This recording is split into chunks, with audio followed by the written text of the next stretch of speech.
Assalamu alaikum. I hope I'm saying that right. It's been a long time since I've said it. First, I'd like to say this is my first video response. I've never done this sort of thing, so please bear with me. And first of all, thank you for posting your videos. Keep it up. By all means, please keep it up. We don't see this kind of information on the nightly news here. I'm sure you're as frustrated with the nightly news as I am.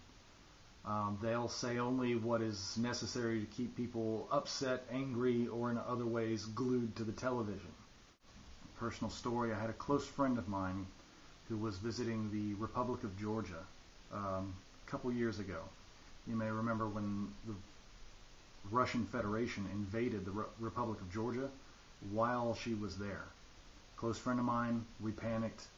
I asked a lot of advice from my military friends, and what they told me happened. The embassy managed to get them out of there during the hostilities, but YouTube was more accurate than the nightly news at finding the raw videos and the reality of what was going on there.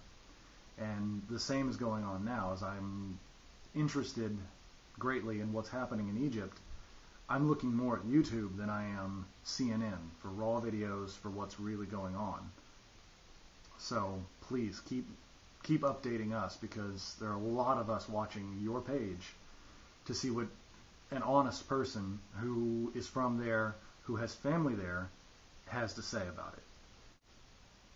I was astounded at your description of the American legacy and the American dream. The way you talked about us is also something we don't see in the news. We always hear this story about how the rest of the world hates us and how upset they are with us, protests against wars and everything else, but we never get positive views from outside our shores, and it's refreshing, if not a little nerve-wracking, because of, obviously, you're talking about our president, and we don't all agree with our president. Is he a disgrace to this country?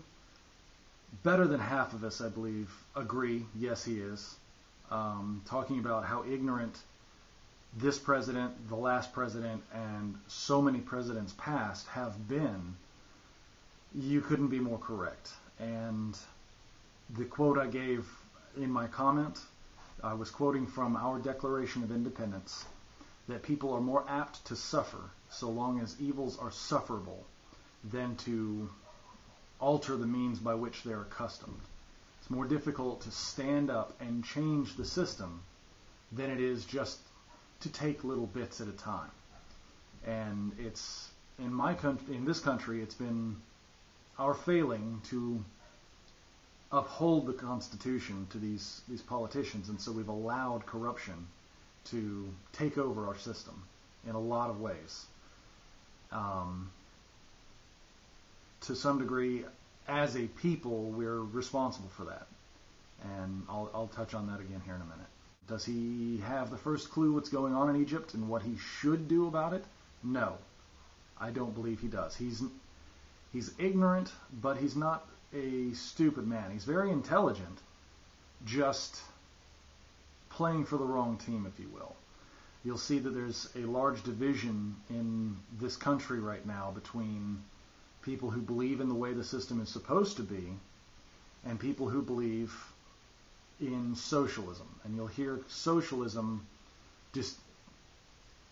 disguised as progressivism, these progressives. And it just means that they're taking a slow and steady route to socialism. And I'm coming more and more to believe that socialism and liberty are incompatible with one another. But socialism grants government power, and it's the European-style socialist power that our own politicians want so much. Obviously, you yourself said that in your country, how you've put up with Mubarak and the corruption in your government for so long. We've slowly been headed down the same road ourselves, and more people in our country are becoming aware of it. And standing up to it in little ways, but not in any way really outstanding. A little background on myself. I'm an Army Reserve soldier, which being in the reserves means that I hold a regular job and I maintain my military status. I deployed to Iraq in 2004, so you mentioned deposing Saddam Hussein. They had caught him just before I made it into country over there. But having been there, I got to see everything that was left out in the news, all of the reality of it, the good, the bad, and the ugly. But the news would make you believe that we just shot up civilians like anything else. Anyway, the good of it was that the United States is very precise in its movements, whether it be guided bombs or myself with a rifle. And keep in mind, I was a truck driver, was not infantry. But we're very specific with our actions, and we're very well trained to not engage civilians, to restrict, limit, or eliminate civilian casualties or collateral damage to the greatest extent possible. That's coming from myself on a ground working grunt level. Terrible things happen in war. That's the ugliness of it. The bad, there is corruption. There's a great deal of corruption, and it's corruption the military has no control over. I spent the majority of my time there escorting contractors. Why is it that we have unarmed contractors getting paid 4 times my salary as a soldier around a combat zone, when we should just have Army truck drivers who are armed and can at least protect themselves in a combat zone? There's a great deal of that corruption. As far as foreign aid goes, however, a lot of it is given in good intent, but is used against us in a lot of cases. In the case of the United States providing aid to Egypt, our government can't give the people of Egypt the things that they need and subvert the Egyptian government. Unfortunately, that's their policy.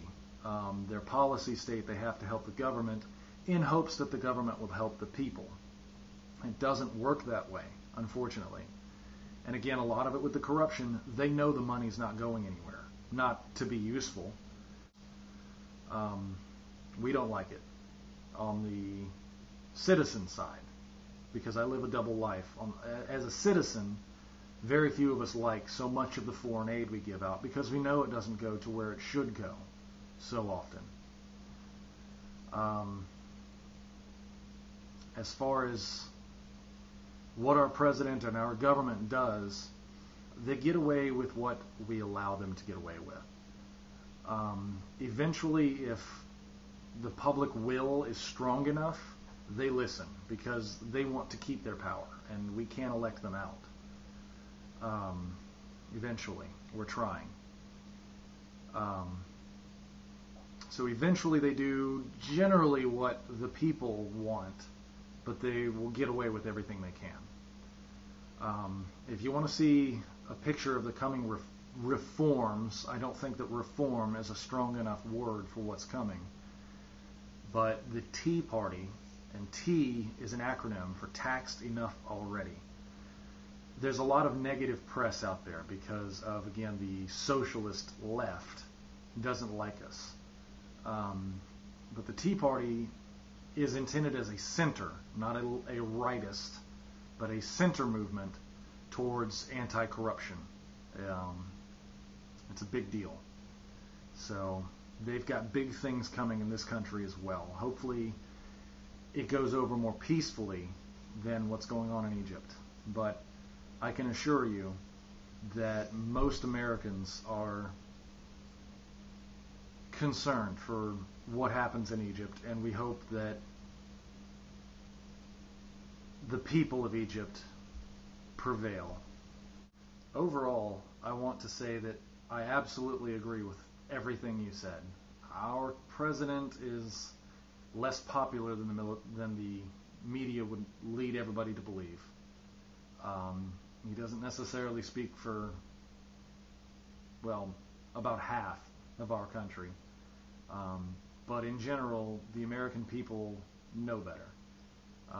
What the people of Egypt are after in confrontation with their government and Mubarak. The American people, I believe, are generally with you. Very, very much so. So keep up what you're doing, please. It is extremely refreshing to see a good, honest voice who's very intelligent and knows what you're talking about. It's good as gold in comparison to CNN. So please keep up what you're doing. We would love to hear more from you.